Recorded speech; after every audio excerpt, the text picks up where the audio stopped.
And then at the end of the day, I just really don't care. What's happened to 30 Seconds to Mars? Bury me, so beautiful.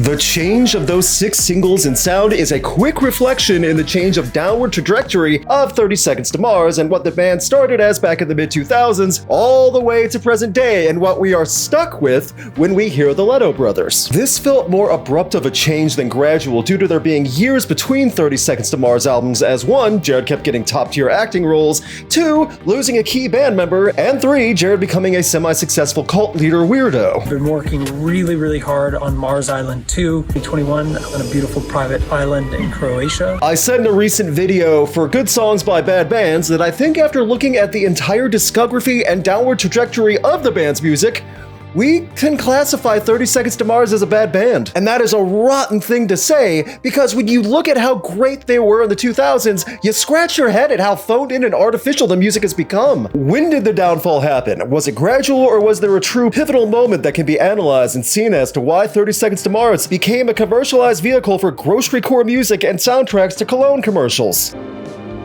Gucci guilty, absolute. Yeah, probably thought that last one was something I made up, but nope. Voice of 30 Seconds to Mars selling you his stank water. People can make Morbius jokes and Joker jokes. All of that detracts from 30 Seconds to Mars and how the band's downfall has been obvious and unnecessary. It's worth noting that the decline of hype of this group went to the next big thing, to a big thing, to an annoyance? A shoulder shrug? Actually, annoyance is probably more accurate now. I like jalapeno and pineapple on a pizza. I'm going to go through time briefly and use album releases as time periods to make a point. 30 Seconds to Mars and over 20 years to get to wherever this band is now. Go back to 2002, listen to the self-titled album and hear how much fire and energy is in a debut album like this. Something to prove from creative individuals who definitely sound like they belong in the showcase of the rock world. While limited in sales and success, this self-title still got the attention of the right people. Not an exaggeration that this band was looked at as the next big thing by a good amount of music industry executives, radio, even just online discussion was all positively responding to what 30 Seconds to Mars could be. It also helps that they had perfect timing with the emo explosion coming in the mid-2000s that they would settle into easily.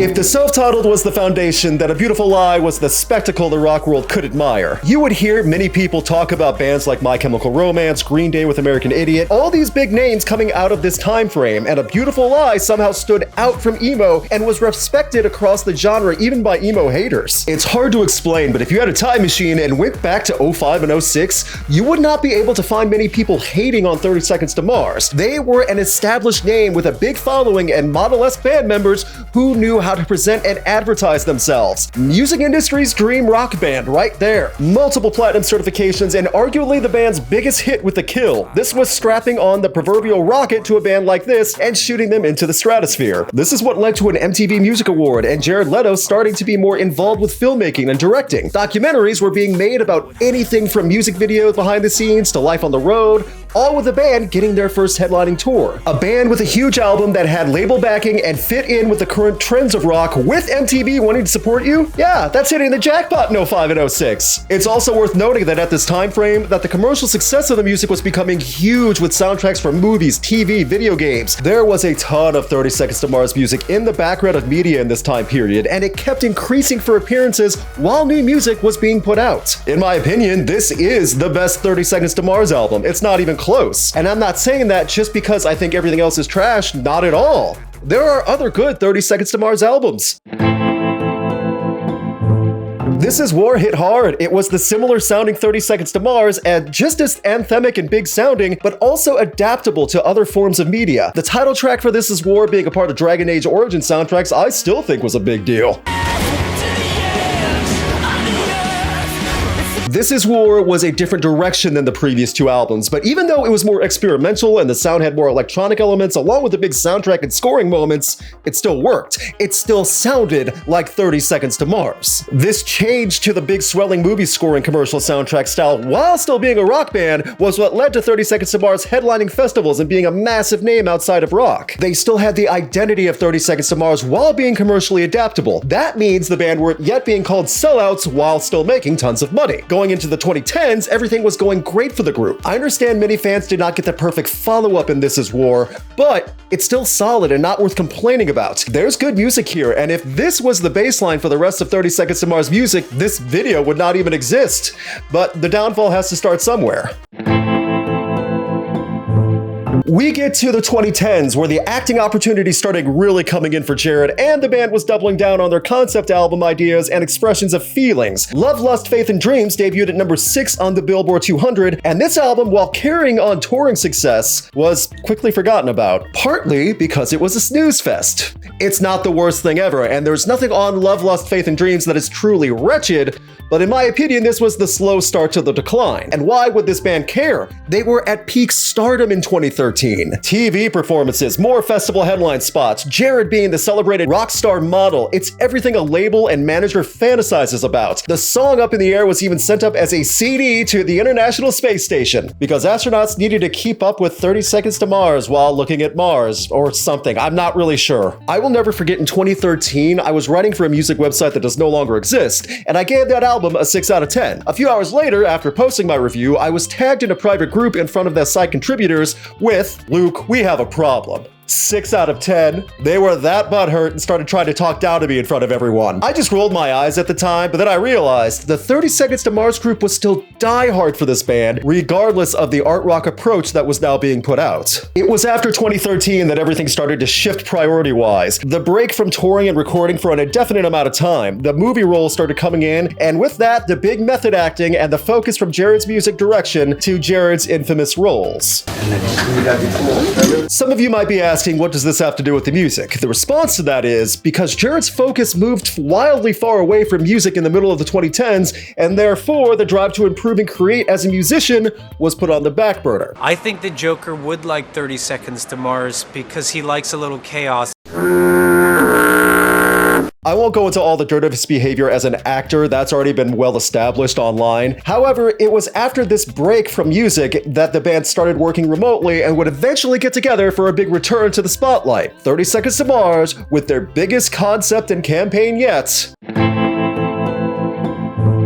then at the end of the day, I just really don't care. It's rare that an album gets critically panned from the initial single and album cover, but all it took was the self-serving, pompous Walk on Water, along with one of 10 shared album covers focusing on specific acts, along with a website to make your own 30 Seconds to Mars cover, which, you know, that could have been done with a word processor, but whatever. This is the downfall of 30 Seconds to Mars, right here, when America was planned out from concept, and then executed so poorly, from music writing to lyrics and collaborations, all while being documented as an idea of what encompasses the sound of America. This band went to the point of no return. 2018 was when the bandwagon fell apart and even diehards were abandoning ship. Even Tomo abandoned ship and left 30 Seconds to Mars, who was arguably the backbone for any rock sound in the group, or at least up until that point. I envision after the concept was made for America as an album, Tomo holding his guitar in the studio, sitting in the back, not talking, just watching the brothers talking about how amazing they are while they pay a producer to make some backing tracks and hire out collaborators. Yeah, I'd probably want to leave also. Several radio singles, all of which went out with a whimper, but the pre-orders helped carry 30 Seconds to Mars to number 2 on the Billboard 200. That's a massive accomplishment. It's just a shame that it was on such a hokey, embarrassing album. Think about that. There are vinyl copies of this album filling the basements of America. Maybe that's another part of the concept. Only 30 seconds to Mars, and it took you even less just to get to my heart. Fun fact, this album went gold in Russia. The album America went gold in Russia in the late 2010s. That sounds fake, doesn't it? 30 Seconds to Mars fans, the ones remaining, who still defend everything, will make the argument like many diehard fans do that millions of streams and charting success means that music is good. To which I reply, not everything that charts on Billboard is automatically good. or even listenable. Also, streaming success even 6 years ago would include people checking out an album out of morbid curiosity. I know I did. I wanted to hear what else there was after Jared sang about himself walking on water. Oh, that wasn't him? His cult begs to differ. We are taking a little side quest over to Influencer Island, where people walk in robes listening to Jared Leto talk about the emotions and possibilities of life, you know, for a hefty charge. No one took the walk on water references and the experiencing life references more seriously than Jared and his followers? Jaredites? Let's go with Jaredites. The Jaredites definitely lied down in front of his presence and probably ignored his music if it was the recent stuff at the time. Prophet Jared is big into documenting his own experiences. I cannot even imagine the creepy nightmares that this group put on video during these island outings. The FBI is going to uncover some of these nightmares someday and then smack themselves in the foreheads because they should have seen the signs of crazy behavior years ago. Okay, back to America. 30 Seconds to Mars became a meme in 2018 for the album cover, the bad music, and this album made many lists for worst albums of 2018. I stand by that America is the laziest album I heard from that year, and it comes from creative individuals and a label with no budget restraints. Brothers were way in too deep with their own feelings and emotions discovering life in America to understand that they made car commercial music. Saying the critical response of America was polarizing is being kind. The album was essentially laughed at upon release, and radio play became limited. Radio play, not commercial play. This was when 30 Seconds to Mars saw their new venture in cash cow and commercialized music.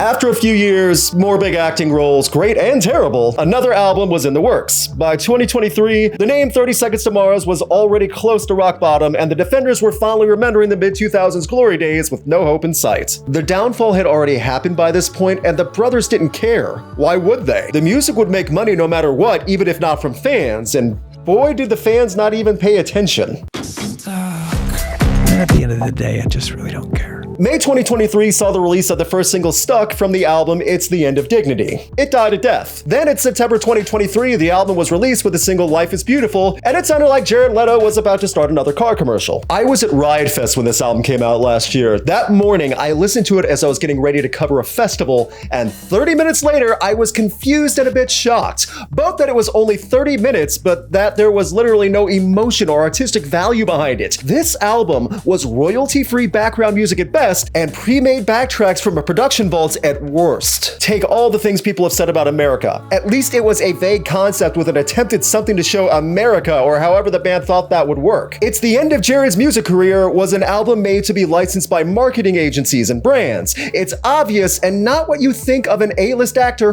who just 15 years prior was the figurehead of a strong group. It's the first album without Tomo, and it's the first album without any human emotion and possibly human involvement. If you would have told me that AI made this album using Jared's vocal patterns and some Casio keyboard loops, it would have been a credible theory. This led to eventual touring in 2024, and touring was the worst it had been for 30 Seconds to Mars in years, over a decade. Although they had good support names like AFI and Poppy, ticket sales were scattered depending on venue, and several tour dates were canceled for low ticket sales. This is 30 Seconds to Mars not even able to fill out amphitheaters in 2024.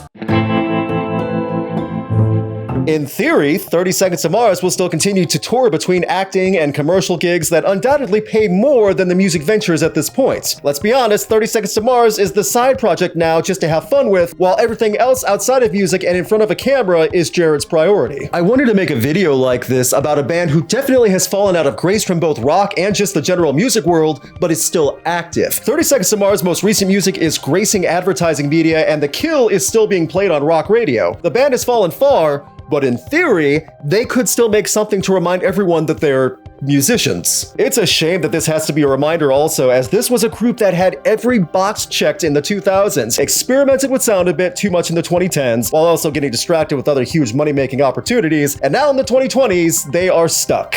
Pun intended. And at the end of the day, I just really don't care. Canceling tour dates for low ticket sales and an album release with instant panning is not a good spot for the group, regardless of how much money ESPN and ABC are paying to use song clips in the background of sports highlights. 30 Seconds to Mars has devolved down to corporate sales music. I'm not against bands changing their sound over decades. What I'm against is music being produced with the sole purpose of mass profit with minimal effort. Of all the musicians and artists to accuse of that, 30 Seconds to Mars should not be that target, but Here we are. Let me know in the comments what you think of 30 Seconds to Mars now, specifically as you see this video and what you think of the group. Not Jared's acting, that's a totally different beast, but the music of 30 Seconds to Mars. Because the downfall was massive and self-induced. Can they ever get things back in a positive direction? Or is it just going to be culty Jared and cologne commercials? Cologne on the island. Oh, there's another commercial right there.